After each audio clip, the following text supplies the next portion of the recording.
जय श्री कृष्ण। राधे राधे। सभी को सावन मास की ढेरों सारी शुभकामनाएं। उसी के साथ गौरी मंगला व्रत कथा। आज सावन का आखिरी मंगल है। सावन का आखिरी मंगल है क्योंकि अब 28 को अगस्त को रक्षाबंधन और फिर उसी दिन से बादल लग जाएगा, इसलिए सावन का अंतिम सोमवार है।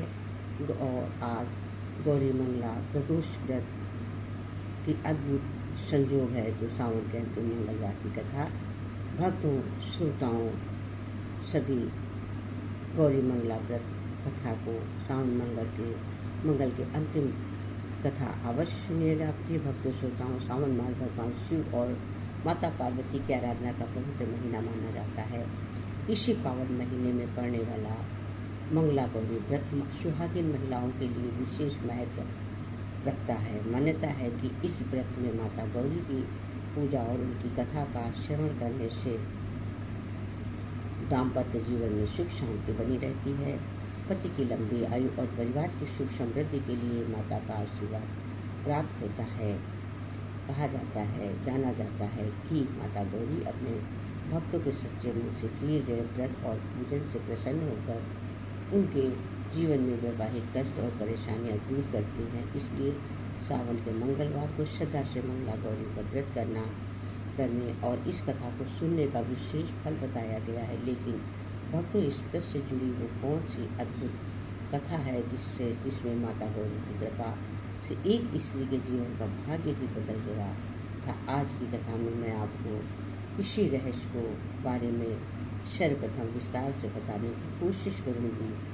तो कथा को बीच में मत छोड़े, बिना अंत तक जरूर सुने। और यदि आप हमारे चैनल पर पहली बार आए हैं तो हमारे चैनल को सब्सक्राइब कर लें, जिससे मेरे द्वारा डाली गई वीडियो आप लोगों को सर्वप्रथम प्राप्त हो सके। और कमेंट में जय माँ गौरी जरूर लिखें। और अब पूरे भक्ति भाव के साथ सुने माता गौरी की अति पावन पवित्र कथा का श्रवण करिए।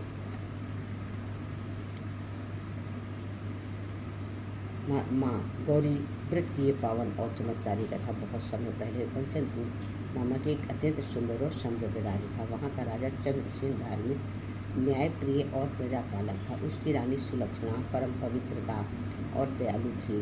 राज्य में धन धान्य की कोई कमी नहीं थी।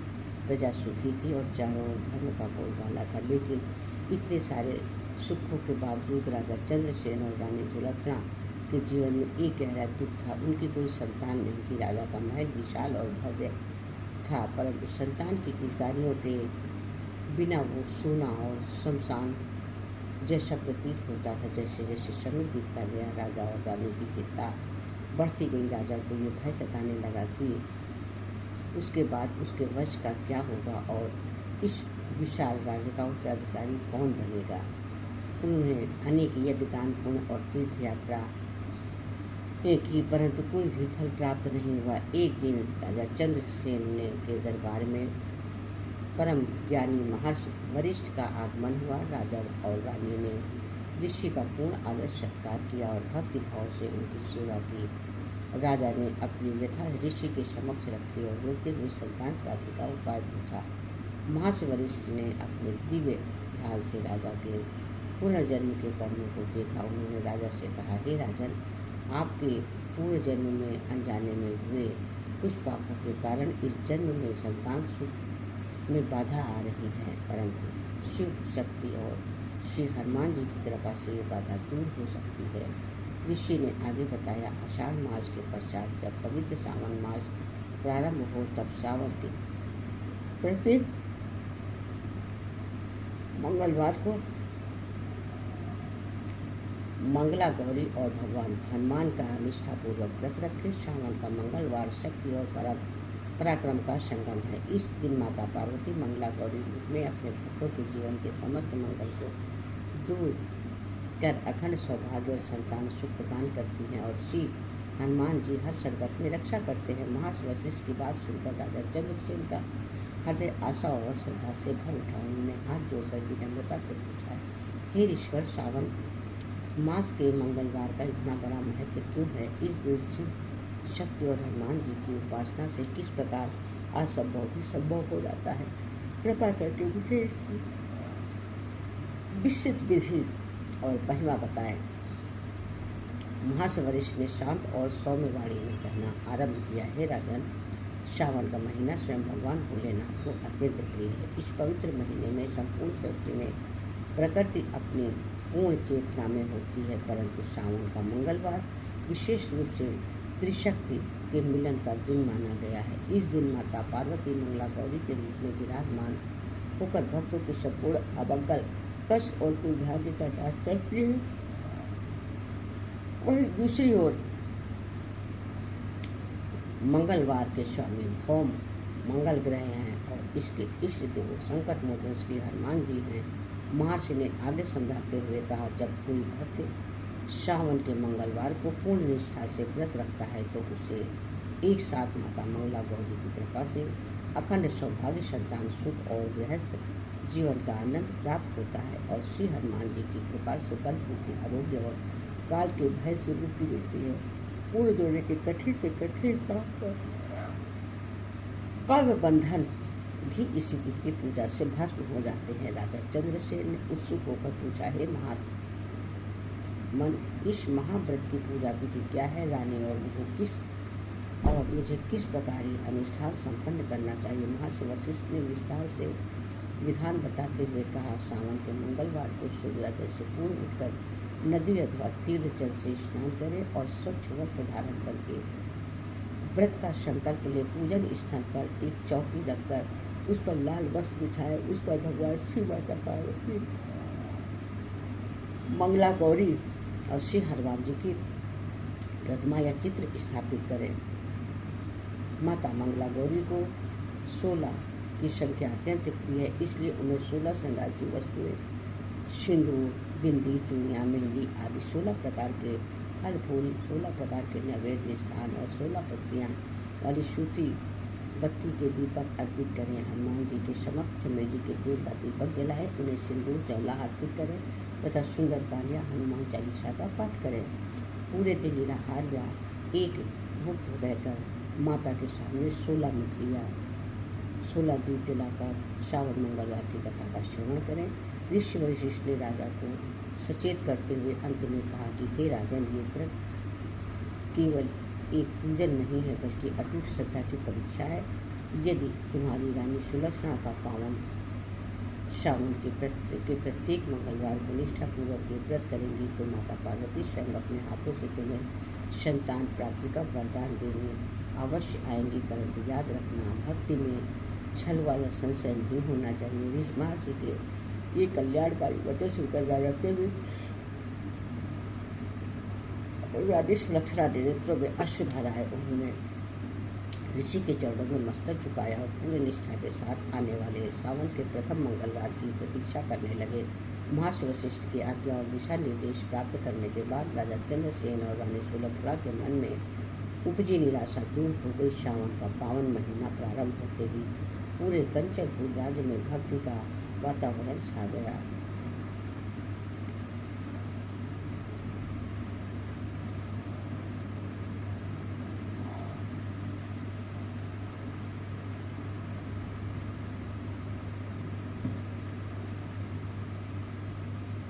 रानी सुलक्षणा ने सावन के प्रथम मंगलवार को पूर्ण निष्ठा और विधान के साथ मंगलागौरी व्रत का संकल्प लिया। सावन के पहले मंगलवार की भोर से सूर्योदय से पूर्व रानी सुलक्षणा ने गंगा जल में से जल से स्नान किया। इसके पश्चात उन्होंने लाल रंग के वस्त्र धारण किए और अपने मन, वचन और कर्म से शुद्ध होकर माता पार्वती के ध्यान में लीन हो गई। राजमहल के मुख्य बत्ती के ताजे आम के पत्तों पनीर, कमल और चमेली के सुगंधित पुष्पों से सजाया गया। एक सुंदर काष्ठ की चौकी पर रेशमी लाल वस्त्र बिछाकर माता मंगला गौरी, पार्वती और भगवान शिव की अति मनोहर प्रतिमा स्थापित की गई। पास ही में संकट मोचन श्री हनुमान जी का चित्र भी स्थापित किया गया। महर्षि वशिष्ठ ने बताया के अनुसार रानी ने माता के चरणों में 16 की संख्या का विशेष अर्पण किया। सिंदूर, रोली, काजल, चुनिया, आलता, मेहंदी, बिंदी, तर्पण, कंघी, इत्र आदि 16 प्रकार के नैवेद्य, शुद्ध घी के बने मोदक, हलवा, फल, मखाने, पंचमेवा और विविध मिष्ठान पूजा की थाली में 16 बत्तियों वाले शुद्ध शिव के दीपक जलाए गए, जिनकी लौ से पूरा राज्य आलोकित हो उठा। राजा चंद्रसेन का हनुमान अनुष्ठान रानी जब माता मंगला गौरी की उपासना में लीन थी, तब राजा चंद्रसेन ने श्री हनुमान जी के चरणों में चमेली के तेल से धुला सिंदूर अर्पित किया। राजा ने राम नाम का जप करते हुए अखंड ज्योति जलाई और सुंदर का हनुमान चालीसा के पाठ आरंभ किए। पूरे महल में धूप दीप की सुगंध और वेद मंत्रों की ध्वनि गूंजने लगी। रानी की कठोर साधना और तपस्या दिन बीतता गया, किंतु रानी सुलक्षणा की निष्ठा में तनी भी कमी न आई। उन्होंने पूरे दिन जल की एक भी बूंद ग्रहण नहीं की। निर्जल और निराहार रहकर निरंतर माता मंगला गौरी के मंत्रों का जप करती रही। ओम मंगला गौरी नमः सर्वमंगला मंगले शिवित स्वार्थ साधिके शरण्ये त्र्यंबके गौरी नारायणी नमो नमस्ते। जैसे जैसे दिन चलता गया, रानी की भक्ति और अधिक गहरी होती गई। दोपहर की कड़क धूप हो या सावन की घनघोर घटाएं, रानी बिना विचलित हुए माता की प्रतिमा के साथ मक्ष हाथ जोड़ के बैठी रही। महल की अन्य रानियां और परिचारिकाओं ने रानी से थोड़ा विश्राम करने के लिए कहा, अनुरोध किया, परंतु रानी ने स्पष्ट कह दिया कि जब तक जगत जननी माता मंगला गौरी मेरी पुकार नहीं सुनेंगी, तब तक ये शरीर केवल तपस्या के लिए ही रहेगा। रानी सुलक्षणा के इस कठोर शब्द और पवित्र भावना का प्रभाव ये हुआ कि राज्य के चारों ओर छाया आकार और सुख का साया हटने लगा, दुख कम होने लगा। कंचनपुर के नगरवासी भी रानी के इस कथन से प्रेरित होकर सावन मंगलवार के दिन शिव भक्ति की पूजा में संलग्न होने लगे। संध्या काल में आरती के समय जब 16 दीपों की आरती उतारी जा रही थी, तब राज मंदिर की माता मंगला गौरी की प्रतिमा पर लगा एक पुष्प स्वयं गिरकर रानी की झोली में आ गिरा। ये इस बात का संकेत था कि माता पार्वती ने रानी के प्रथम मंगलवार के संकल्प को स्वीकार कर लिया। रानी ने उस पुष्प को अपने माथे से लगाया और आंखों में भक्ति के आंसू लिए माता के चरणों में साष्टांग प्रणाम किया। इस प्रकार प्रथम मंगलवार का कठोर व्रत संपन्न हुआ और तब रानी पूर्ण विश्वास के साथ माता के प्रत्यक्ष दर्शन और वरदान की प्रतीक्षा करने लगी। सावन मास के 3 मंगलवार बीत चुके थे। रानी सुलक्षणा के भक्ति नियम और निष्ठा दिन प्रतिदिन और अधिक दृढ़ होती जा रही थी। जब सावन का चतुर्थ एवं अंतिम सावन मंगलवार होता आया, तब रानी ने पहले से ही अधिक कठोर नियम निर्जल व्रत धारण कर लिया। प्रातःकाल से ही पूजन पक्ष में ध्यानमग्न होकर बैठ गई। अर्धरात्रि में अद्भुत दृश्य और दिव्य ज्योति जब चतुर्थ मंगलवार की रात्रि का अंतिम पहाड़ आया, तो संपूर्ण राजमहल में एक अलौकिक सुगंध फैल गई। अचानक पूजा कक्ष का वातावरण एकांत एकदम शांत और शीतल हो गया।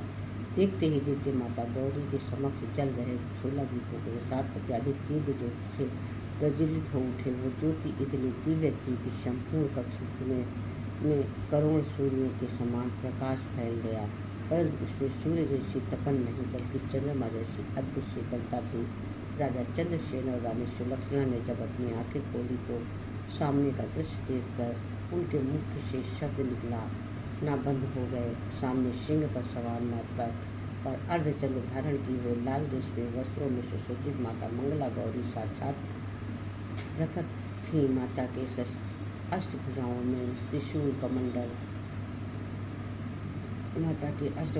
त्रिशूल कमंडल और पुष्पों की माला। जय जयकार। मंगला गौरी साक्षात प्रकट थी।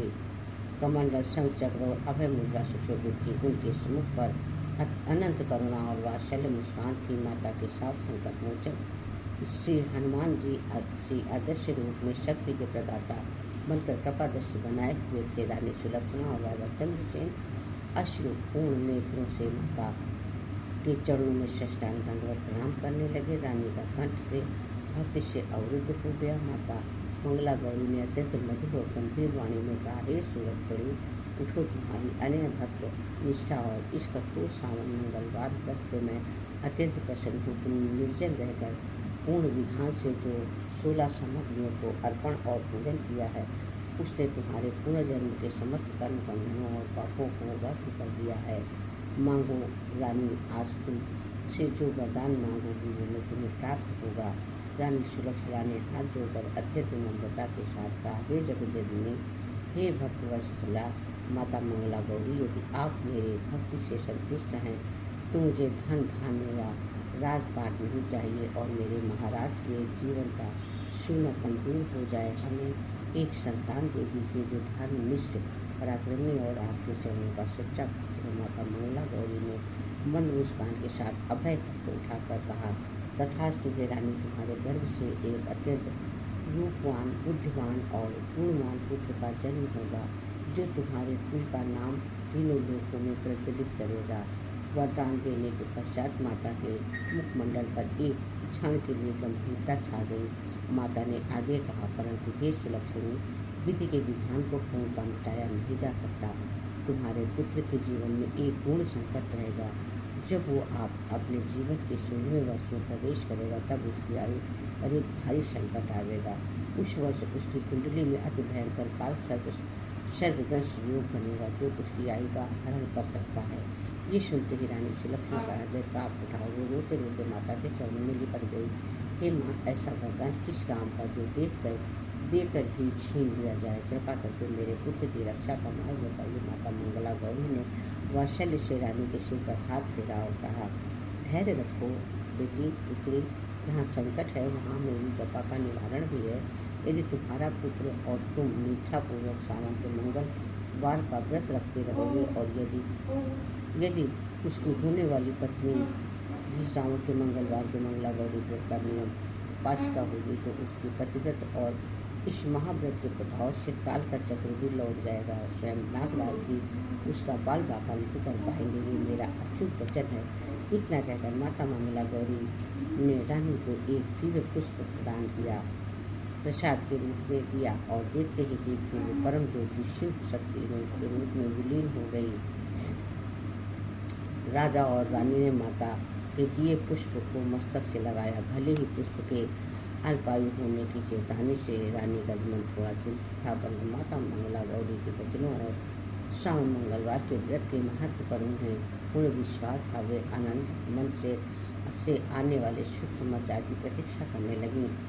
माता मंगला गौरी दिव्य प्रदान और सावन मंगलवार के निष्ठापूर्वक व्रत का शुभ परिणाम शीघ्र ही कंचनपुर राज्य में परिलक्षित होने लगा। कुछ समय पश्चात रानी सुलक्षणा गर्भवती हुई और इस शुभ समाचार से संपूर्ण कंचनपुर में आनंद की लहर दौड़ गई। राजा चंद्रसेन ने राज्य के सभी मंदिरों में विशेष पूजा अर्चना करवाई और अन्न धन का दान दिया। नवम मास पूर्ण होने पर अत्यंत शुभ नक्षत्र और नवमी तिथि को रानी सुलक्षणा ने एक परम तेजस्वी और अति सुंदर पुत्र को जन्म दिया। बालक के जन्म लेते ही मानो कंचनपुर की भूमि स्वयं देवलोक में सौंदर्य उतर आया हो। बालक के मुखमंडल पर एक अलौकिक तेज था। राजा चंद्रसेन ने खुशी के मारे अपना सर्वस्व दान कर दिया। राज ज्योतिषियों और पंडितों को बुलाकर बालक की जन्म कुंडली बनवाई गई। पंडितों ने बालक के शुभ लक्षणों को देखकर कहा, हे राजन, ये बालक अत्यंत भाग्यशाली, सूरवीर, सर्वकला संपन्न और धर्म का रक्षक होगा। ये अपने कुल का नाम उज्जवल करेगा। राजा और रानी ने बड़े प्रेम से बालक का नाम आनंद रखा। बालक आनंद के आगमन से सूना राजमहल खिलखिला उठा और चारों ओर उल्लास छा गया। राजकुमार आनंद जैसे जैसे बड़ा होने लगा उसके दिव्य गुण प्रकट होने लगे। रानी सुलक्षणा ने माता मंगला गौरी के बच्चों को कभी विस्मृत नहीं किया। उन्होंने बचपन से ही आनंद को उच्च संस्कारों में ढाला। आनंद प्रतिदिन प्रातः काल उठकर माता गौरी मंगला गौरी और भगवान शिव पार्वती की उपासना करता था। सावन के प्रत्येक मंगलवार को वो अपनी माता के साथ व्रत रखता और श्री हनुमान जी के समक्ष दीप जलाकर हनुमान चालीसा का पाठ करता। गुरुकुल में रहकर उसने वेद, उपनिषद, राजनीति, धर्म, धनुष विद्या और अस्त्र संचालन में असाधारण निपुणता प्राप्त कर ली थी। आनंद का स्वभाव अत्यंत सौम्य, दयालु और निश्चल था। वो गरीबों की सहायता करता, सदैव सत्य बोलता, सभी की हेल्प करता और गरीबों का आदर करने वाला, सभी की सेवा करने वाला, सभी को समानता देने वाला। आनंद का स्वभाव अत्यंत सौम्य, दयालु और निश्चल था। वो गरीबों की सहायता करता, सदैव सत्य के मार्ग पर चलता और समय अपनी आबाद गति से बीतता गया। आनंद देखते ही देखते 15 वर्ष पूर्ण होगा। 16 वर्ष में दहलीज पर पार आज पहुँचा। जैसे जैसे उसका 16वां वर्ष निकट आने लगा, रानी सुलक्षणा का हृदय अज्ञात भय से कांपने लगा। उन्हें माता मंगला गौरी की वो चेतावनी रह रहकर याद आ रही थी। 16वें वर्ष में शरदवंश का भारी संकट आएगा। रानी दिन रात माता मंगला गौरी की प्रतिमा के समक्ष बैठकर अश्रुभाग्नि और पुत्र की दीर्घायु की प्रार्थना करती। राजा चंद्रसेन भीतर से ही भीतर चिंतित रहने लगे थे। एक दिन रानी ने राजा से कहा, महाराज, अब हमारे पुत्र का 16वां वर्ष प्रारंभ होने वाला है। माता मंगला गौरी के पत्नी के अनुसार इस वर्ष काल का संकट आनंद के सिर पर मंडरा रहा है। इसके प्राणों की रक्षा का कोई सुगम उपाय खोजना चाहिए। राजा चंद्रसेन ने धैर्य धरते हुए कहा, देवी घबराओ मत, महर्षि वशिष्ठ और मंगला गौरी की कृपा पर भरोसा रखो। हम आनंद को कुछ समय के लिए राज्य से दूर पवित्र तीर्थ स्थान काशी भेज देते हैं, जहाँ पर वो धार्मिक ग्रंथों का गहन अध्ययन करेगा और संतों के संग रहकर उस कठिन समय को पार कर सकेगा। रानी सुलक्षणा ने राजा के इस निर्णय को स्वीकार कर लिया और उन्होंने आनंद के मामा को बुलाया और राजकुमार आनंद की पूरी सुरक्षा तथा देखभाल का दायित्व उन्हें सौंप दिया। इस प्रकार माता मंगला गौरी का ध्यान रखते हुए राजकुमार आनंद अपने मामा के साथ पवित्र काशी नगरी के लिए प्रस्थान की तैयारी करने लगा। माता मंगला गौरी और भगवान हनुमान जी का आशीर्वाद लेकर राजकुमार आनंद अपने मामा के साथ काशी की ओर यात्रा करने निकल पड़े। रानी सुलक्षणा ने विदाई के समय आनंद के गले में माता मंगला गौरी के चरणों की रक्षा पोटली बांधी और मामा को सचेत किया कि वे सावन के प्रत्येक मंगलवार को आनंद से व्रत और पूजन अवश्य कराएं। कंचनपुर से काशी का मार्ग अत्यंत लंबा और बीहड़ जंगलों से होकर गुजरता था। कई दिन की निरंतर यात्रा के पश्चात दोनों मार्ग के एक प्रसिद्ध नगर अवंतिका पहुँचे। अवंतिका नगरी उस दिन दीपकों की रोशनी से जगमगा रहा था। चारों ओर ढोल नगाड़े ध्वनियाँ बज रही थी। द्वारों पर व्यंजनवार सजे हुए थे। पता करने पर ज्ञात हुआ कि अवंतिका के धनी व्यापारी की परम सुंदर गुणवती और धर्मपरायण कन्या रत्नावली का विवाह उसी रात संपन्न होना था, परंतु उस उल्लास के पीछे एक भी होना चढ़ चुका था। जिस राजकुमार से राजकुमारी रत्नावली का विवाह तय हुआ था, वो जन्म से काना और असुंदर और अत्यंत दुर्गुणी था। दूल्हे के पिता ने ये बात अवंतिका के साहूकार से छिपा कर रखी थी। जब बारात नगर के निकट पहुंची तो दूल्हे ने पिता को भय सताने लगा और यदि साहूकार ने मंडप में उसके काने पुत्र को देख लिया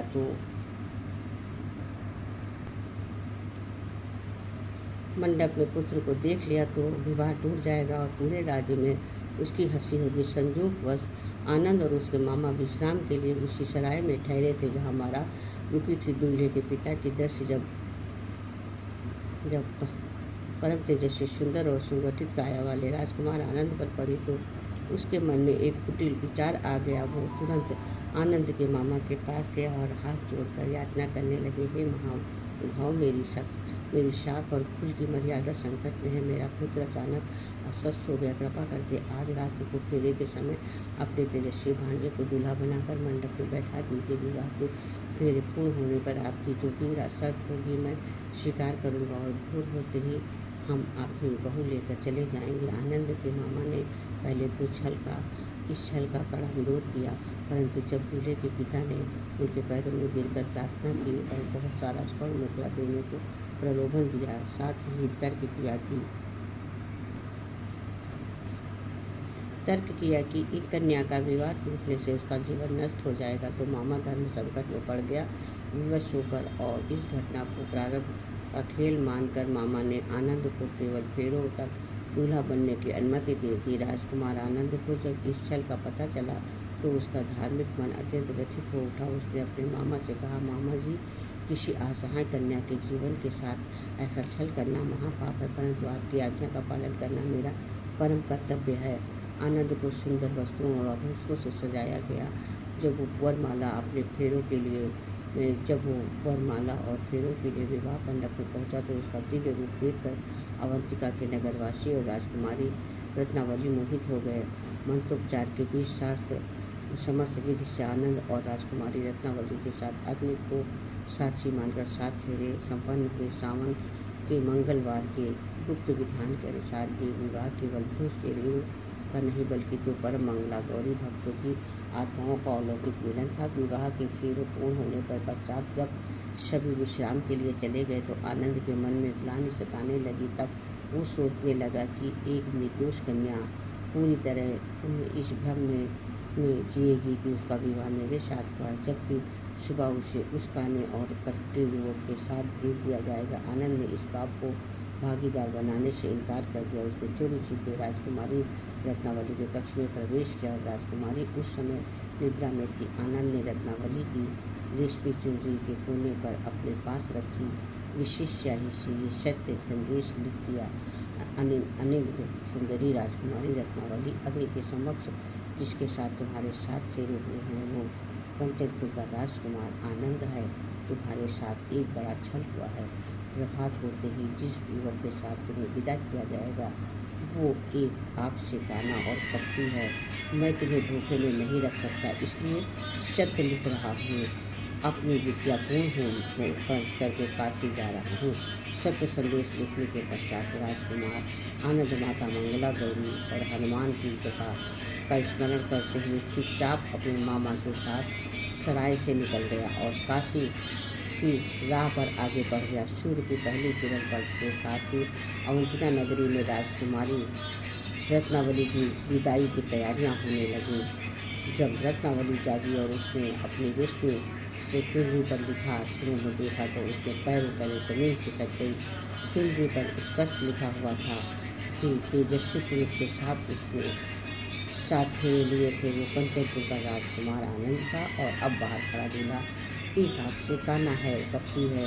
रत्नावली बचपन से ही सावन के मंगला गौरी का व्रत निष्ठा से करती रही। वो एक परम सत्यवादी और पतिव्रता कन्या थी। उसने तुरंत अपने पिता साहूकार और नगर के गण माने लोगों को राजसभा में बुलाया और अपनी चुनरी पर वो संदेश सबके सामने रख दिया। जब असली दूल्हे का घूंघट उठाया गया तो उसका काना रूप और छल के सामने आ गया। क्रुद्ध होकर साहूकार ने छल करने वाले दूल्हे और उसके पिता को राजसभा में बाहर खदेड़ दिया। रत्नावली ने अपने पिता के समक्ष दृढ़ संकल्प दोहराया कि हे पिताश्री, शास्त्रानुसार अग्नि को साक्षी मानकर मेरे फेरे राजकुमार आनंद के साथ हुए हैं। मेरे पति केवल वही हैं। जब तक वे काशी से नहीं लौट कर आए मुझे स्वीकार नहीं करते, मैं कहीं उन्हीं की विरहणी बनकर माता मंगला गौरी की उपासना करूँगी। दूसरी ओर राजकुमार आनंद अपने मामा के साथ यात्रा करते हुए एक विश्राम गृह में रात्रि के विश्राम के लिए रुके। वही रात्रि आनंद के जीवन के 16 वर्ष की वो भयानक तिथि थी जिसका संकेत माता मंगला गौरी ने रानी सुलक्षणा को दिया। रात्रि के द्वितीय पहर में सावन की घनघोर घटाओं के बीच बिजली चमकने लगी। तभी विश्राम गृह के एक अंधेरे कोने में फुफकारता हुआ एक अत्यंत विशाल भयंकर विषधर काला नाग निकला। उस नाग की आंखें अंगारे की तरह लाल थी और उसकी फुंकार में भयानक विषैली अग्नि थी। उस सीधा सोए हुए राजकुमार आनंद की ओर बढ़ने लगा। उसी क्षण मीलों दूर अवंतिका नगरी में बैठी राजकुमारी रत्नावली सावन के मंगलवार की पर्व संध्या पर माता मंगला गौरी के सामने अखंड दीप जलाकर प्रार्थना कर रही थी। उसने अपने पति आनंद की रक्षा के लिए माता से करुणा पुकार की। रत्नावली के तप और पवित्रता धर्म का प्रभाव हुआ कि माता मंगला गौरी की भक्त उस नाग के समक्ष खड़ी हुई। नाग जैसे ही आनंद को डसने के लिए फन उठाने लगा, उसे राजकुमार के गले में बंधी माता मंगला गौरी की रक्षा पोटली से दिव्य ज्योति निकलती हुई दिखाई दी। उस तेज से नाग की विषैली को शांत हो गया। नागराज को पारना छोड़कर शांत भाव से आनंद के शयन कक्ष में रखे एक शीतल कटोरी के पास बैठ गए। जब राजकुमार आनंद की आँख खुली और उसने अपने अत्यंत निकट उस विशाल काला नाग देखा तो वो भयभीत होने के बजाय तुरंत उठ बैठा। उसने अपनी माता द्वारा सिखाए गए सावन मंगला के नियम के अनुसार हाथ जोड़कर श्री नागराज हनुमान जी का ध्यान किया और नागराज के समक्ष गाय का मीठा दूध रख दिया। नागराज ने शांति से वो दूध पिया और माता मंगला गौरी के वरदान और रत्नावली के श्रावण मंगलावरी व्रत के प्रभाव से आनंद की कुंडली में बना भयंकर काल सर्प सर्पदर्शी सदा के लिए भय भस्म हो गया। नागराज ने आनंद को कोई हानि नहीं पहुंचाई, बल्कि अपने फन से झुककर मानो राजकुमार को दीर्घायु का आशीर्वाद दिया और चुपचाप दीवार के छिद्र से बाहर निकल गए। जब आनंद ने मामा से यह अद्भुत दृश्य देखा तो वे माता मंगला गौरी की कृपा से गदगद हो गए। उन्हें विश्वास हो गया कि रानी सुलक्षणा द्वारा सावन के माई के प्रत्येक मंगलवार के किए गए कठोर तप से राजकुमार आनंद के प्राणों की रक्षा कर ली है और मृत्यु का संकट अब सदा के लिए टल गया है। काल सर्वयोग का संकट टल जाने के बाद राजकुमार आनंद ने काशी पहुंचकर महर्षि वेदव्यास के शिष्यों के संदिग्ध में वेदों का शास्त्रों का युद्ध कला और गहन अध्ययन पूर्ण किया। देखते ही देखते विद्या अध्ययन के वर्ष पूर्ण हो गए और राजकुमार आनंद सर्वकला संपूर्ण होकर अपने मामा के साथ कंचनपुर लौटते समय आनंद और उनके मामा पुनः अवंतिका नगरी से होकर गुजरे।